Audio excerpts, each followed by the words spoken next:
역설의 신앙 그 세 번째 시간입니다. 오늘은 깨어짐의 아름다움. 오늘 주신 본문의 말씀 가지고 힘 빼는 게 제일 힘들다. 힘 빼는 게 제일 힘들다 라는 제목으로 하나님 말씀을 증거하도록 하겠습니다. 신앙은 수많은 역설이에요. 우리가 볼 때 굉장히 부정적인 어감으로 세상 사람들이 대하고 접하는 것들이 신앙 안에서는 가장 고귀하고 고결한 신앙의 가치일 수도 있다는 것이고, 오히려 축복의 전환점일 수 있다는 거죠. 오늘 그 패러다임 역설의 신앙 그 세 번째는 깨어짐의 아름다움입니다.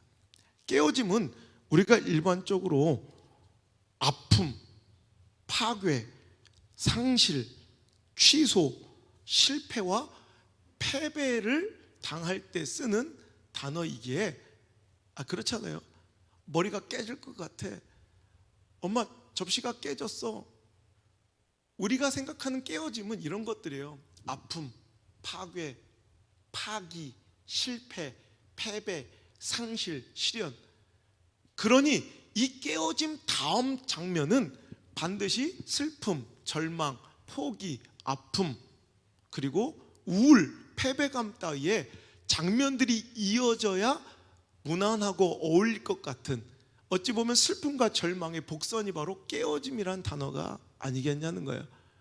그런데 여러분, 이 깨어짐도요 긍정적으로 사용될 수 있으니 깨어짐 자체가 나쁜 것이 아니라 이 깨어짐이 누구 앞에서 무엇을 깨뜨렸느냐에 따라 완전히 큰 축복이 될 수도 있음을 기억하시길 바랍니다.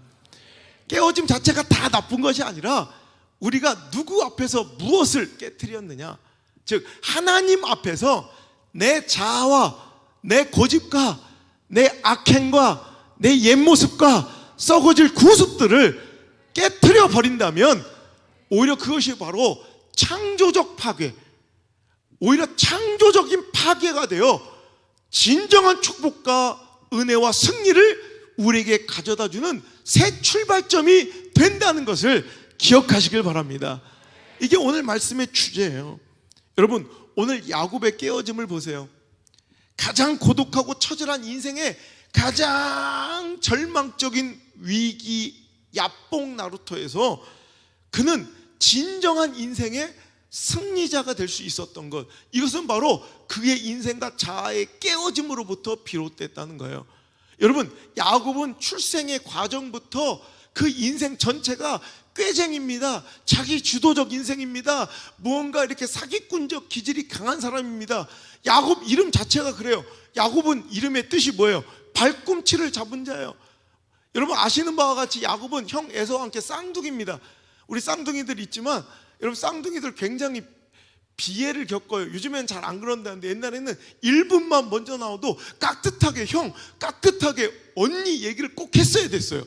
참 희한한, 요즘은 그렇게 안 한다고 그러대. 그런데 1분 먼저 나온 것 때문에도 그 서열을 분명하게 했던 게 우리 정서고 질서예요. 여러분, 야곱도 그런 거예요. 형 에서가 먼저 어머니 뱃속을 나가려 하자 지가 먼저 나가고 싶어서 형 발꿈치를 잡고 나왔다는 거예요. 여러분, 물론 이 아기 때 뭘 알겠습니까만 그 출생의 과정부터 그는 무언가 자기 주도적이고 욕심이 많아요. 형 에서가 배고파 죽을 것 같은 그런 피로감을 호소할 때 사냥 갔다 온 이후에 팥죽을 팔아 장자권을 사고요, 또 거기다가 아버지까지 속여서 장자권의 축복을 그가 받아 누린 사람이었습니다. 그로 인해서 그는 도망자의 신세가 되고 외삼촌 라반의 집에 거하는 그 20년의 삶도 그냥 여러분 자기 주도적, 얼마나 꾀를 부리고 얼마나 여러분 많은 것들을 여러분 노력하고 살아가는 이 야곱의 모습입니까? 외삼촌 라반의 집에서 돌아온 20년, 그 도피 생활이 끝나고 돌아오고 있는 지금 20년이 지난 이 시간 내도 야곱은 전혀 변함이 없어요. 오늘도 그에게 닥친 형 에서가 400명의 군사를 몰고 그를 쳐러 오는 그 위기 속에서도 그는 사람 앞에서 사람에게 사람의 방법으로 문제를 풀어보려는 이 꾀쟁의 야곱의 모습이 전혀 변함이 없더라는 말이에요. 여러분, 그런데 이제 아무것도 의지할 것 없고 이제 아무것도 바라볼 것 없고 아무 희망이 없는 그 야뽕 나루터, 그 절망의 현장에서 그가 하나님 붙들고 씨름하며 하나님 아니면 안 된다 고백하며 하나님께 울며 불며 매달리고, 오늘도 하나님으로 인하여 그의 환도뼈가 부러지고 허벅지의 뼈가 부러지고 그의 다리를 저는, 어찌 보면 그의 인생으로 벌써 가장 실패적인, 평생을 다리를 절며 살게 된 장애를 갖게 되는 그 가장 아프고 고된 순간, 그 자리가 바로 자기의 우악스러운 고집과 그 허접한 자아가 깨지고 자기 인생을 자기가 축복으로 충분히 이끌 수 있다는 자기 생각들이 박살내는 깨어짐의 현장이 되었는 거로, 그는 이제 야곱 발꿈치를 잡아가며 속여가며 사기쳐가며 열심히 살아서 무엇인가를 얻어보려 했지만 그는 늘 쫓기고 불안하고 염려하고 답답하고 헛헛한 인생을 벗어나지 못했습니다만, 그가 오늘 야뽕 나루터에서 하나님을 만나고 그로 인하여 그 인생에 하나님께 붙들림만 당하며 그 인생은 한없이 깨어질 때 오히려 그의 인생은 승리자의 이름 이스라엘이라 칭함을 받았는 줄 믿으시길 바랍니다. 이스라엘 승리자의 이름이에요. 하나님과 겨루어 이김. 오늘도 네가 하나님을 이기고 사람과 겨루어 이겼으므로 너를 다시는 야곱이라 부르지 말고, 꾀장이 자기 중심적, 자기 주도적, 자기가 노력하고 헛헛한 인생, 쫓기던 인생, 세상 사람처럼 사는 인생 살지 말고 이제 하나님 주시는 축복, 하나님 주시는 승리, 하나님께서 높이시는 존귀함 누리고 살아가라는 하나님의 진정한 축복과 은혜를 받은 주인공. 할렐루야. 오늘도 그 야곱이 바로 저와 여러분 되시길 바랍니다. 오늘 이 자리가, 오늘 이 예배와 이 영상이, 이 방송이 당신의 인생의 야뽕 나루토가 될지어다. 내 자아가 깨어지고 내 고집이 깨어지고 내 생각이 깨어지고 자기 경영과 자기 주도의 인생이 박살나버리고 이제 하나님께서 붙드신 인생, 하나님께서 이끄시는 인생, 하나님께서 세우시는 인생, 하나님께서 함께 하시는 진정한 승리자 인생이 될지어다. 여러분, 하나님께서 경영해 주지 않으면 우리 가정, 우리 교회, 우리 인생, 내 자녀 하나님께서 붙들어 주시지 않으면 우리의 모든 노력이 다 헛될 줄 믿으시길 바랍니다. 여러분, 찰스 스텔리가 쓴 깨어짐의 은혜라는 책이 있어요. The Blessing of Brokenness. 여러분, 얼마나 여러분 원색적이고 역설적인 책 제목이에요. Blessing이래요. 축복이래요. 여러분, 박살나고 부서지고 깨어진 것이 오히려 축복이고 은혜라고 찰스 스텔리는 얘기할 때, 여러분 그 책의 39쪽에서 41쪽까지 보면 소주제가 하나님은 우리의 미래를 계획하기 원하신다라는 챕터가 있어요. 여러분, 그 챕터의 내용을 읽어보자면 이거예요. 수년에 걸쳐 깨달은 것은 때때로 젊은이들이 자신의 삶을 하나님께 온전히 드리는 것을 어려워한다는 것이다. 특히 이 젊은 인생들, 야, 오늘 기가 막히게 어떻게 순번이 돌아가서 우리 젊은이들이 오늘 본당을 차지했어요. 이 젊은이들이, 안 그런 사람도 간혹 있지만 대부분이 하나님께 자기의 인생을 온전히 내어드리고 바치기를 어려워하고, 아니 못하고 있다는 거예요. 여러분, 젊을 때 드려야 합니다. 하나님께 원하시는 삶은 젊을 때 드려야 합니다. 근데 대부분 우리 한국교회는 젊을 때 하나님께 그 인생을 온전히 드리지 못해요. 언제 드려? 세상에서 다 이미 깨지고 깨질 것도 없어 이제 더 이상. 그럴 때 이제 나이 다 들어서 깨어드릴 것도 없을 때 전부여 어디 없어서 손 들고 옵니다. 여러분, 늙어서 깨지지 말고 나이 들어서 주님께 온 인생을 드리지 말고, 드릴 것도 없는, 깨트릴 것도 없는 인생 드리지 말고, 여러분 오늘 젊었을 때 더 깨트려야 돼요. 여러분, 하나님께서 우리 미래를 다 계획하기를 원하세요. 근데 내 스스로 내 마음대로 야곱처럼 모든 인생 다 살아나는 다음에 막판에 하나님께 이제 하나님밖에 없네요. 여러분, 이건 아름다운 인생 아니에요.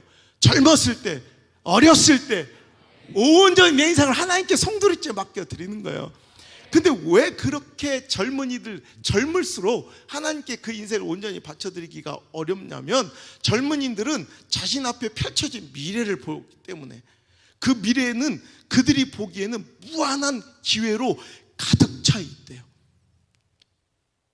그래서 내가 막 저것들을 빨리 막 잡고 누려야 될 것처럼 보이는 거예요. 그래서 사탄은 그들을 속여서 오늘 이 사람 없으면, 책에는 이 인간관계 뭐 이렇게, 자, 내가 저 사람 없으면, 그 오빠야 없으면, 내가 저 여자 없으면 죽을 것 같을, 내가 이 일에 헌신하지 않으면, 내가 오늘 이 일 붙잡지 않으면, 내가 오늘 이 직장 들어가지 않으면 내 미래가 절대로 이제 평탄하지 않을 것 같다는 두려움과 생각을 사탄은 가져다 준대요. 젊은이들은 이 사탄이 제공하는 이상적인 삶의 방법, 그러니까 이상적인 삶의 방법이라고 제시한 것을 쫓아가기를 좋아한대요. 그리고 사탄이 제공하는 그 이상적인 삶의 방법을 이제 쫓기 시작해요. 물론 이 사탄의 계획에는 하나님이 포함되어 있지 않아요. 사탄이 이상적이라고 제시하는 것을 쫓아간 결과는 싸워서라도 얻으려는 마음이 생긴대요. 그래서 a spirit of striving이라고 해서, a spirit of striving, 싸워서라도 뭔가 막 억지로라도 붙잡아야 돼. 이게 야곱의 모습이에요. 그죠? 희한하죠? 야곱은 뭔가 자연스럽게 물 흐르듯 찾아오는 축복이 아니에요. 뭔가 얻어가고 있는 것 같아. 뭐 장자권도 없고 축복도 없고 부인도 이렇게 얻고 그런 것 같아. 결과적으로 뭐 재물도 얻는 것 같은데 뭔가 자연스럽지 않아. 부자연스럽고 뭔가 뻣뻣하고 인생에 힘이 들어가 있어. 그죠? 그러니까 항상 헛헛하고 쫓기고 불안하고 근심되고, 이건 하나님께서 주신 완벽한 축복이 아니에요. 이건 야망과 욕망을 쫓아 나타난 열매고 결과라, 이 a spirit of striving, 뭔가 싸워서라도 쟁취하라는 마음, 이게 바로 사탄이 준 이상적인 삶의 방법을 따라간 결과가 바로 이게 억지로 뭔가를 하려는 마음, 힘이 잔뜩 들어간 우리 인생, 야곱처럼. 여러분, 사탄이 제시한 이 이상적인 방법을 따라 살아간 결과인 뭔가 억지로라도 싸워서 얻으려는 이 마음은 아주 살아가기가 힘들고 버거워요. 그런 인생들은 보면 되게 좀 뭔가 이렇게 힘들게 살아. 싸워서라도 얻으려는 마음에는 항상 탐욕의 요소가 들어있어요. 싸워서라도 얻으려는 마음의 중심에는 항상 자아가 있어요. 자아가. 무슨 말인지 이해되시죠? 자아는요, 단순해요. 자아는 원하는 것을 원하는 내 마음이에요. 그냥 단순하게 내 자아는 뭐냐면 원하는 것을 원하는 것, 이게 자아예요. 여러분, 무엇인가를 얻으려고 몹시 애쓸 때는 다른 사람들에게 혹은 자신의 몸과 마음에 끼칠 수 있는 해악에 대해서는 별로 관심이 없어요. 내가 되게 열심히 살아가고 되게 뭔가를 막 획득해가고 있는 것처럼 보이는데 어느 순간 정신 차려보지 않으면 내 주변은 다 썩고, 내 사랑하고 같이 있는 내 소중한 것들이 다 죽어가고, 결국 정신 차려보면 나조차 내 스스로도 상하게 하고 있는데, 그것을 모르게 만드는 마취제 같은 게 뭐야? 바로 무엇인가 싸워서라도 얻으려는, 쟁취하려는 억지로 살아가는 인생들, 이게 바로 사탄이 제시한 길을 쫓아가는 인생들이에요. 하나님 주신 복은 이렇지 않아요. 자연스러워요. 억지로 뭐 하지 않아도 물 흐르듯 살아가요. 순탄해요. 넉넉지 않아도 마음은 편안해요. 삶의 잔고는 넉넉지 않은데 마음이 넉넉해요. 근데 어떤 사람들은 굉장히 잔고는 넉넉하고 스펙은 높아져도 자존감은 낮아지고 내 마음은 편협해요. 왜 그래요? 마귀가, 사탄이 주는 억지로라도 싸워서 쟁취하려는 그 야망을 쫓았기 때문에 그래요. 여러분, 이 싸워서라도 얻으려는 이 마음, a spirit of striving, 이 마음은 노골적인 야망이며 궁극적으로는 그 결과는 구속이에요. 속박당해. 자유함이 없어. 여러분, 인생의 중요한 의미와 가치 있는 목적이라고 사탄이 제시하는 그 환상은 말 그대로 환상일 뿐이에요. 환상이에요, 환상. 마치 사막의 신기루 같은, 날마다 해마다, 여러분 자신의 인생을 한번 돌아보세요. 한 번도 널널하게 산 적 있나? 해마다 날마다 자신의 모든 에너지를 다 쏟아서 그 신기루를 향해 투쟁하고 애써 나아가고 필사적으로 찾고 기억하면서까지 가보려고 했지만 결코 도착하지 못해요. 생명을 줄 수 있다고 생각한 것이 사실은 마른 먼지일 뿐이었다는 거예요. 저기까지만 가면 내가 살 것 같아서 기어서 필사적으로 모든 소중한 가치들을 다 팔아먹고 내 몸까지 상해가며 끝까지 쫓아갔는데, 저기만 가면 거기 생명이 있을 거라 생각했던 그 자리가 뭐예요? 가보니 마른 먼지더라는 거예요. 여러분, 성실히 살고 열심히 사는 것을 제가 뭐라고 하는 게 아니에요. 이 책에도 이렇게 질문합니다. 고급스러운 물건을 좋아하거나 접시 30만 원짜리 좋아하는 거, 살 능력이 있어서 명품을 사는 거, 제가 버버리 셔츠를 입는 거, 이것이 잘못된 일일까? 라고 질문하고 있어요. 배우자와 자녀를 얻는 것, 자기 일에서 성공하기를 원하는 것이 잘못된 일일까? 이렇게 이 책은 질문해요. 그리고 답해요, 스스로. No! Absolutely no! 절대로 아니라는 거예요. 그런 것들을 좋아하는 마음 자체가, 자기 일을 열심히 하고 성공하려는 그 마음 자체가 잘못된 것이 아니라, 잘못된 것은, 잘 들으세요, 이것이 없이는 살 수 없다고 느끼는 바로 그 순간이다 이거예요.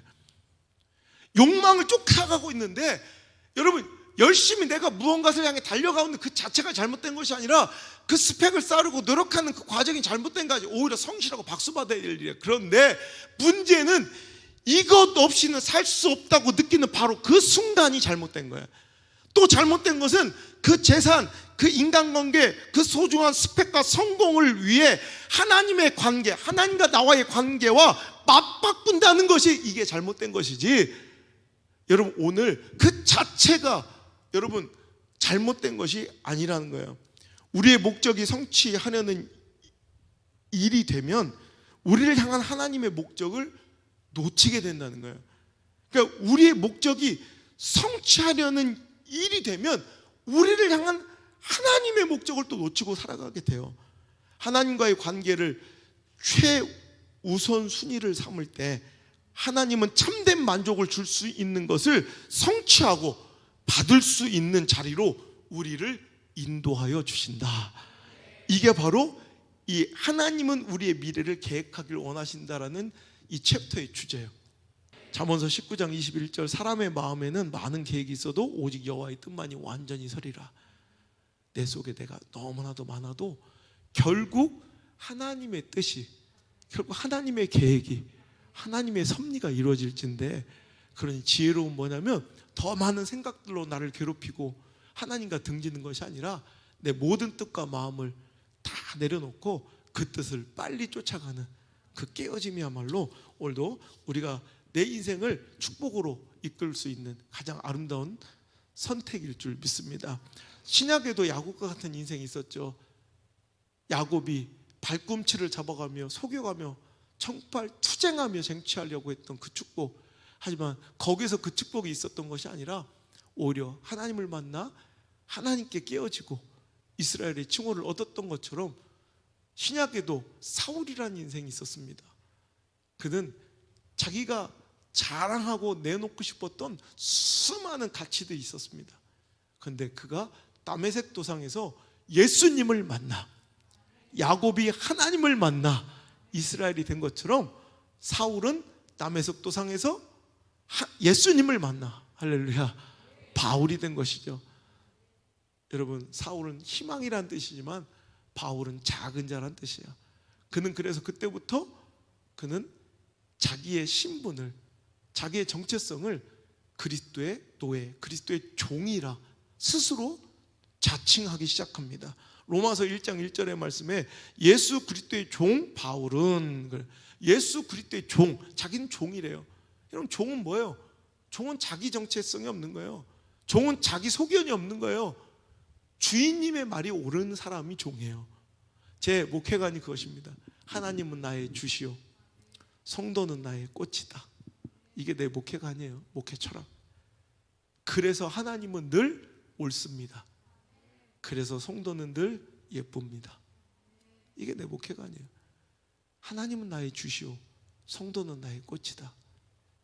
사도 바울은 이런 인생이에요. 자기 주도적 인생, 자기 소견이 가득 차고 자기애가 강하고 자기 주장이 너무 투철해서 오늘도 그 자존감으로 살았던 인생이 깨어지고 다메섹 도상에서 야곱의 야복나루처럼 그 인생이 예수님 만나 박살나고 깨어지자 그는 오히려 작은 자가 돼요. 하나님께 종이 돼요. 그는 자기의 소견과 주장을 배설물처럼 버려버리고 자기 인생을 스스로 뭐라고 부르냐면 자기를 질그릇 같은 존재라고. 자기는 질그릇, 우리는 그 소중한 예수 그리스도의 능력을 질그릇에 담았대요. 그러니까 내가 대단한 것이 아니요 내 삶에 일어난 모든 사역의 열매는 제가 고백하고 싶은 거예요. 바로 질그릇 안에 담겨있는 그 소중한 예수 그리스도의 능력입니다. 전 질그릇입니다. 이거예요. 질그릇은 여러분 우리 옹기마을 가보시면 알겠지만 이렇게 그냥 흙으로 그냥 간단하게 구워놓은 그릇입니다. 깨어지기 쉬운 거예요. 언제라도 박살나고 흔히 쓰고 버리는 그릇이 바로 질그릇이에요. 그건 자기 인생을 고린도후서 4장 7절에 우리가 이 보배를 질그릇에 가졌으니 이는 심히 큰 능력은 하나님께 우리에게 있지 아니함을 알게 하려 함이라. 할렐루야. 자기를 질그릇이래요. 자기는 예수 그리스도의 종인데 자기는 질그릇 같은 존재래요. 하나님 말씀하시면 자기는 뭐든지 깨어질 준비가 되어 있는, 언제라도 박살날 준비가 되어 있는, 내 성경과 자기 주장과 자기 계획과 내 인간적 관계와 감정조차도 언제든지 박살낼 수 있는 질그릇 같은 존재. 이런 인생을 하나님께서 붙들어 쓰시더라는 거예요. 아멘입니까? 이거예요. 여러분, 하나님은 나의 주인이십니다. 여러분, 구약의 사울도 그래서 망했어요. 주인님이 시키면 그냥 하면 되는데 사울 왕의 망함은 자기 속에 자기가 너무나도 많아. 내 속에 내가 너무도 많아. 그래서 하나님께서 제사 드리는 일은 주의 종에게 맡기셨으면 그냥 죽이 됐든 밥이 됐든 기다리고 오늘도 그 뜻을 따라야 되는데, 이 정도 좀 기다렸으면 이 정도 상황에서 이런 처지에서는 내가 해도 될 것 같다는 자기 생각이 그 인생을 망친 거고, 하나님께서 모든 것을 진멸을 하려면 그냥 진멸을 하면 되는데 그러니까 얼추 다 있어야 이 정도는 내가 취하여도 된다는 상황적 판단과 자기 중심적 사고가 그의 인생을 하나님께로부터 버려지게 만든 거예요. 여러분, 인생은 하나님을 완전히 반박하고 공격하는 자들로 인해서 무너지, 그 인생이 파괴되는 것이 아니라 실은 거의 얼추 열심히 잘해왔다는 건, 근데 딱 하나 버리지 못하는 거, 딱 하나 깨트리지 못하는 거, 딱 하나 추워도 양보가 없는 거, 그것 때문에 망하는 거예요. 오늘도 여러분 때로는 하나님께서 그걸 꺾기를 원하세요. 그게 잘못되고 뭐 틀리고 옳고 그름의 문제가 아니라 그냥 하나님께서는 그런 것들을 한번 끊어보세요. 너 이거 하지 마. 그럼 안 하면 되는 거예요. 그게 틀렸다는 게 아니에요. 그게 잘못됐다는 게 아니라 오히려 이거 없으면 죽을 것 같은 그것들을 한번 하나님께 반드시 박살내세요. 그걸 깨뜨릴 것을 요구하실 때 깨뜨리면 쓰시고, 그걸 안 깨뜨리면 절대로 안 쓰시고 버리세요. 사울의 버려짐처럼 우리도, 우리 교회도, 우리 인생도, 내 자녀도 하나님께 버림받는 인생 되지 않길 바랍니다. 그것인 즉슨 이거예요. 결론은 하나님께서 딱 하나 그 못 깨뜨리고 있는 거, 죽어도 이건 안 되겠는 거, 그것을 요구하실 때 그걸 깨뜨려 보세요. 그래서 여러분, 사명자 사역자들은 절대로 이거 분명히 기억하셔야 돼. 이거 못 깨뜨리면 절대 하나님 안 써요. 여러분, 그릇은 깨지면 못 써요. 근데 하나님의 사람은 깨지지 않고서는 쓰임 받을 수가 없어요. 그릇은 깨지면 못 써요. 하지만 깨지지 않는 사람은 하나님 절대로 쓰지 않으세요. 오늘도 하나님 앞에서 멋지게 깨어지셔서 자신을 깨뜨려 오늘도 하나님의 손에 붙들림 당하는 가장 멋지고 존귀한 야곱이 아닌 이스라엘 같은 인생, 사울이 아닌 바울과 같은 인생, 그 멋진 인생을 오늘부터 깨어짐을 통해 살아갈 수 있기를 주의 이름으로 축복합니다.